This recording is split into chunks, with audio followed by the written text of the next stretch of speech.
Hi, everybody. I'm Jessica DiRuzza from Trust Psyche, and this is my YouTube channel. I hope you'll subscribe, like this video, and leave a comment. I always love to hear from you. And today I'm going to be talking about how we experience eclipse. And I really want to focus on what the lived, felt, or embodied experience is, in this case, of the human being here on Earth when eclipses or eclipse season happens. Right now, we happen to be in between two eclipses. And the first one was a solar eclipse followed by a lunar eclipse, April 30th and May 15th. And I'm not going to so much be focusing on the precise meaning of these eclipses, but just what it's like to live through an eclipse and the things that I've noticed after presencing my awareness or consciousness to eclipse energy over the past 5 years. So I hope that what I share today in some way is useful or helpful to you, both during these eclipses that we're in or any future upcoming eclipses, or helping to make greater sense or understanding in an integration process of past eclipses. All right, let me tune in here for a second.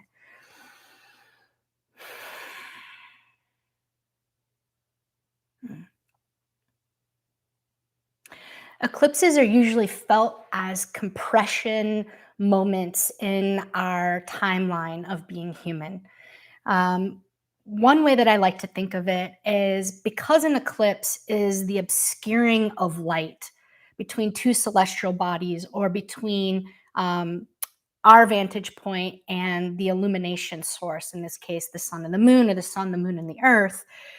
What happens is when there's an obscuration of light, it creates an awkward blocking of something that needs to be um, clarified and have transparency. So when light is blocked from something that's needing clarity or transparency, this creates that obfuscation. And this is what happens during eclipses. Uh, when we look out astronomically and we see the blocking of the light, there often in that specific moment is created a stillness. Yet paradoxically, within that stillness is an intense compression of energy. And so I experience eclipses as a funnel effect. If you think of a funnel and you're pouring liquid through the top where it's much larger, and then you watch the swirling of the liquid get more and more compressed or condensed and concentrated as it funnels through the part that is smaller, that is what eclipse energy feels like to me. It's the taking of energy, starting big and expansive and compressing it into a small hole or an eye of the needle. And in that compression, there is both an intensity of consciousness, but also there is a concentration of energy. So it creates a potency. Oftentimes, eclipses are described as portals, or the veil is thinned between worlds. And what we can do with that understanding is recognizing that when eclipses are happening, in whatever planets they're touching in the world transits, whatever signs they're in right now, Taurus, Scorpio, whatever house they fall in for you, and whatever planets they're touching in your chart, they're creating a compression point where there is a momentary blocking of light, blocking of conscious awareness and one's ability to see with clarity and transparency whatever it's touching in your life. Why would this happen? Well, human beings largely function within the realm of contrast and paradox. We need contrast in order to be able to realize the spatial reality and relationship of things. And it seems like at the core of the human experience is paradox, a constant tension between seemingly opposite things. So during eclipses, there's a tendency to go blind. There's a tendency to no longer be able to see what in your life, in this moment, or in the world is needing the greatest clarity and transparency.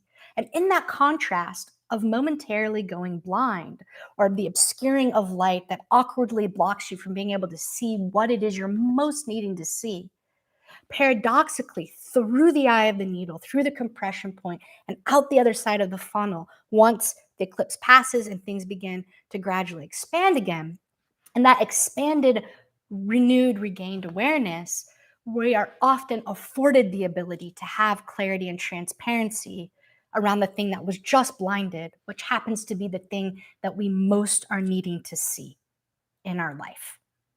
So, in my experiences, eclipses often can be extremely uncomfortable and awkward because there's this dramatic tension of the psyche needing to become conscious of something and seeing something so clearly, so lucidly, and yet momentarily going completely blind. And in that blindness, there can be confusion, there can be misunderstanding, there can be mishap, there can be agony, there can be a lot of discomfort, and there can be a feeling of feeling stuck, of feeling like you want forward movement or you want clarity, but you're not able to achieve it.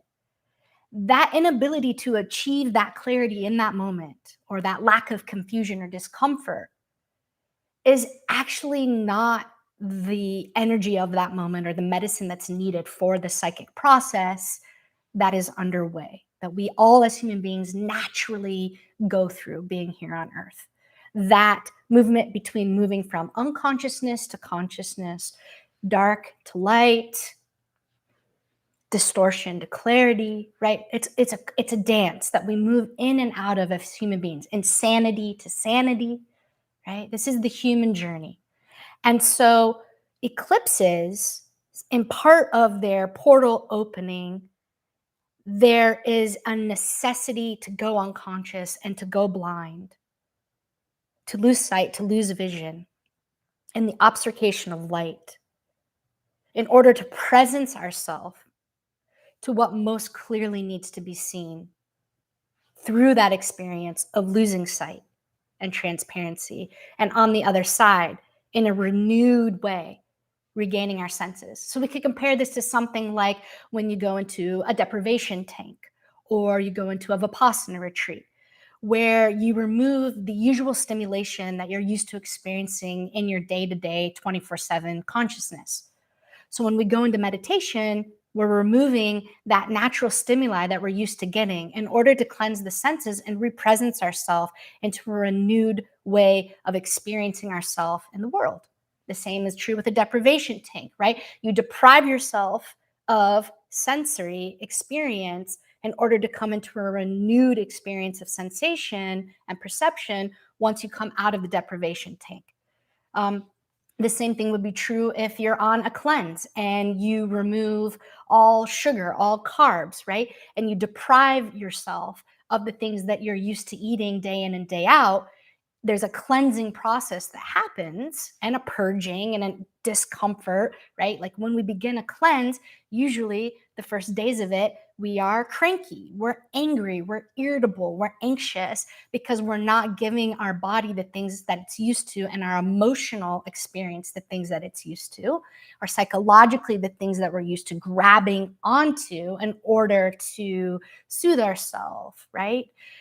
And so in a cleanse, we remove those things. And then after a handful of days, we get this renewed sense of energy, which usually comes with a certain level of mental and emotional clarity. And then we move back into our life with that renewed sense of being more energized, more centered, more clear. I think eclipses are very analogous to this.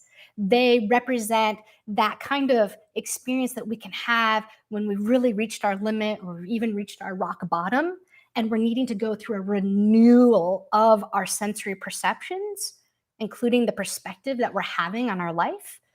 And then going through that irritable, cranky, frustrated, confused, impatient, awkward phase of not having the thing that we know that we most need.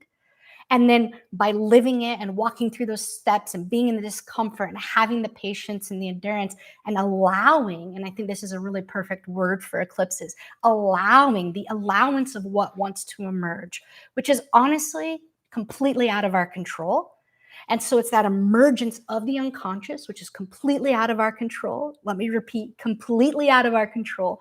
And it is by the allowing of what wants to emerge to come through, that we both metabolize what's there in that compression, but also is what allows us to get that regained clarity and transparency that we're needing about the very specific thing that we've either gone blind to or have felt most stuck around in our life.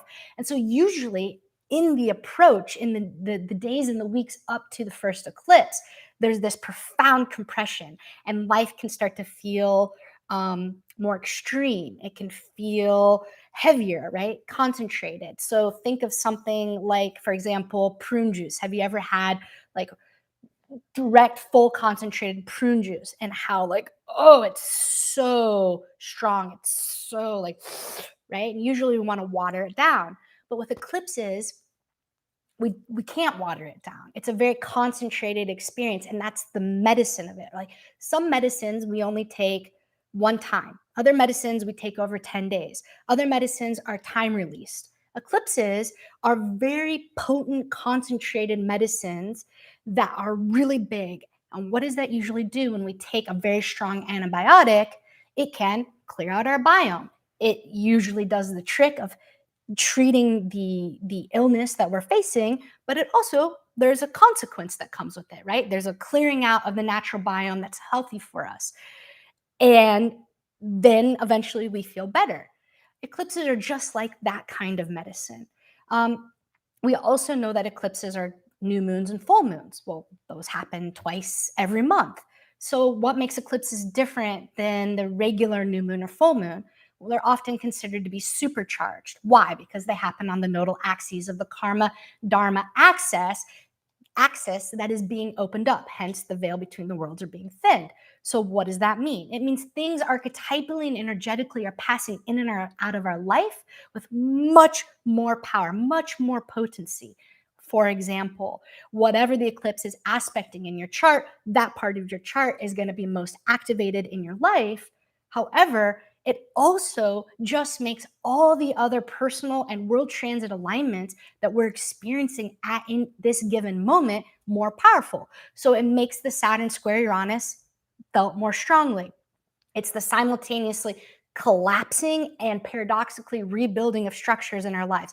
How can the structures and systems in our life, from personal to governmental, geopolitical levels, be collapsing and simultaneously rebuilding? That's the paradox of that tension there. So this eclipse is activating that even more strongly. And you can see that happening right now politically in the world. But also, you can see the Jupiter conjunct Neptune in Pisces coming in to our awareness and consciousness more strongly, because eclipses naturally make the veil between the worlds more thin. And that's that portal that also is opening through that compression. So it's the compression and then the expansion.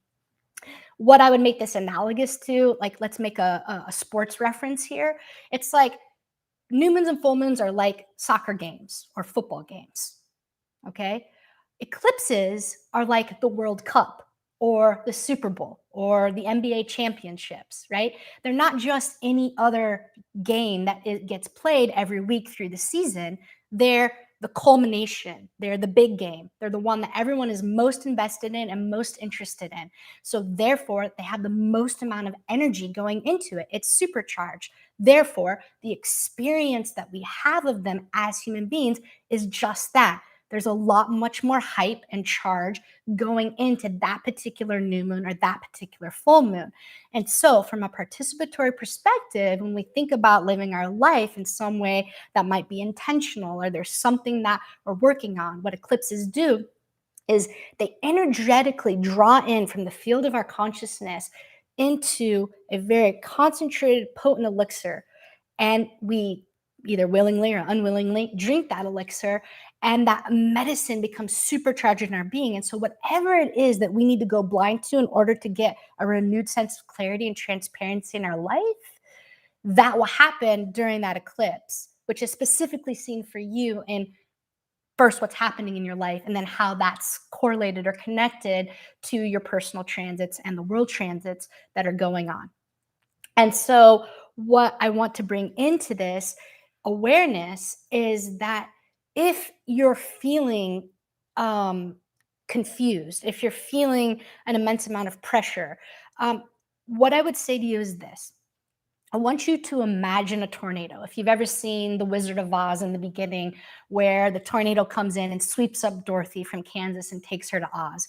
An eclipse is like a tornado that comes into our life.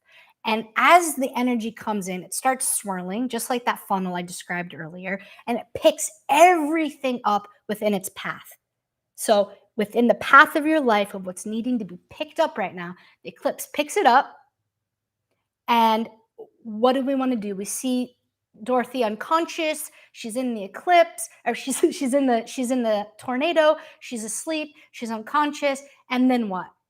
It funnels back down. It lands her in a new world. What does that new world give her? It gives her a new take and perspective on her path, the yellow brick road of her life, right? And she goes down this whole other path and comes back out the other side into her life, renewed, reborn, enlivened.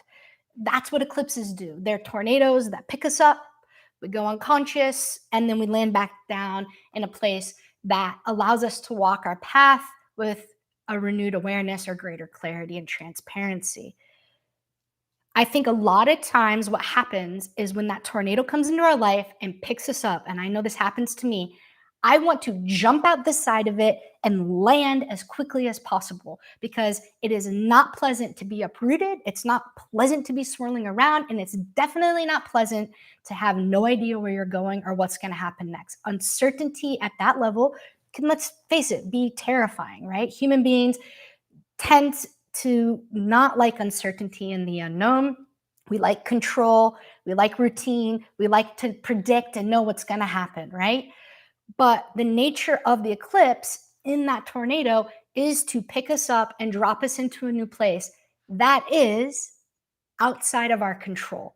That there is a larger force of nature, a cosmic force of nature, an archetypal force of nature that's coming in, picking us up, and through our allowing, right? And that's the word I want us to use for eclipses, the allowing of where it's going to take us to go. Let's face it.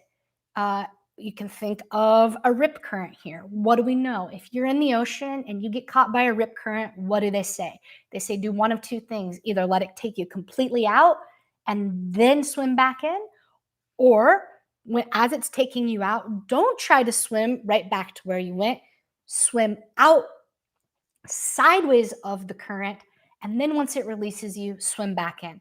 The same is true with eclipses. They're like a rip current. They come in, they rip you out. If you try to swim right back to where you were, it's very dangerous. It's a waste of energy. It's not possible.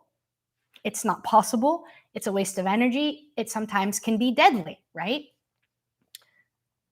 In this idea of the tornado, it's like it picks you up. You don't want to jump out the side of the tornado. That's actually more dangerous. You want to let it take you up, carry you to where it's going, and put you back down again.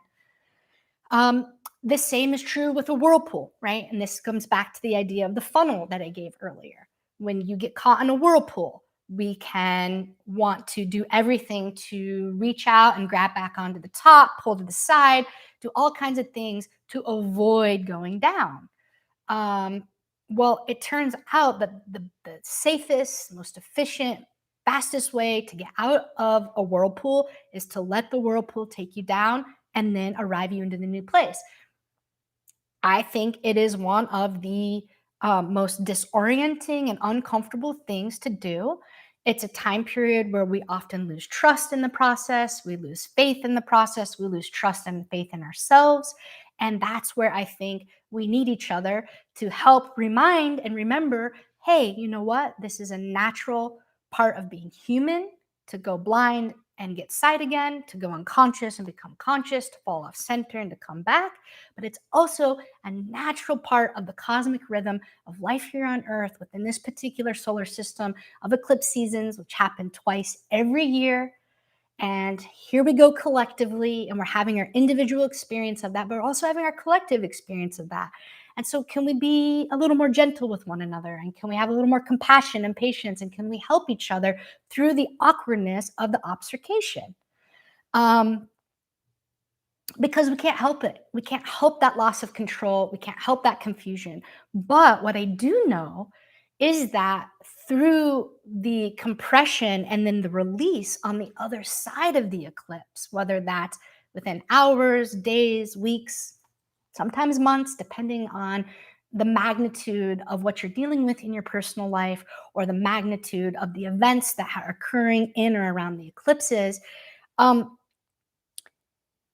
there is not just that regained clarity and transparency and perspective of the thing we went blind to that we most need to see, but there's also a greater sense of rightness and resolution to whatever the issues at hand are for you. If we allow for that full process to take place of going down the whirlpool, of being picked up by the tornado, in that compression, through that eye of the needle, the other side is a profound expansiveness. And things have a tendency to settle into their right place. There's a rightness that can happen. And that's when I know I've allowed the eclipse to really fully move through my being and my life, is when I feel that sense of rightness to the thing I went blind to, that I now know I needed clarity around. And that's a very personal experience. It's a very subjective experience of when to know about that rightness. And sometimes we get it right after the eclipse happens, and sometimes we have to wait. And I think that that just has to do with whatever the content is at hand that we are dealing with. Let's face it, some eclipses, they aren't felt that much by us, right? And then other ones we remember for our entire lives. If there's an eclipse where you kind of feel like, you know what, not a whole lot happened for me. There wasn't much of a rip current or a tornado or a whirlpool. Okay, well, then there wasn't a lot there in that particular one and that timing for you, and that's okay. But if it's one where uh, a huge life event happened for you that's going to take a long time to unfold, or there's going to be a lot of impact or consequences from, then that eclipse deserves that much more gentleness and compassion and support for you because of the amount of time that it's going to take to be with what's happened there. So I just wanted to share some of my felt experiences of what eclipses can be like, how I think of some analogies to help me be with the very visceral experience of living through that compression and then that release. And also just to say, eclipses astronomically in human history have been one of the most uh, looked at experiences. What I mean by that is our ancestors have spent an incredible amount of time uh, not only visually looking at eclipses when they happened, but also mapping them, studying them, calculating them. There's been a lot of encoding and inscription in our human awareness with eclipses. And just that matter alone, the amount of focus and energy that has been brought to them in human history is profound. And of course, that studies with our original looking at the sun and the moon and their cycles, right? I think it is the most basic building blocks of the human being's relationship to the heavens and the cosmos. And as I said, eclipses are like that World Cup experience. And so there is a certain kind of reverence that we give to eclipses just for that sheer fact alone. Um,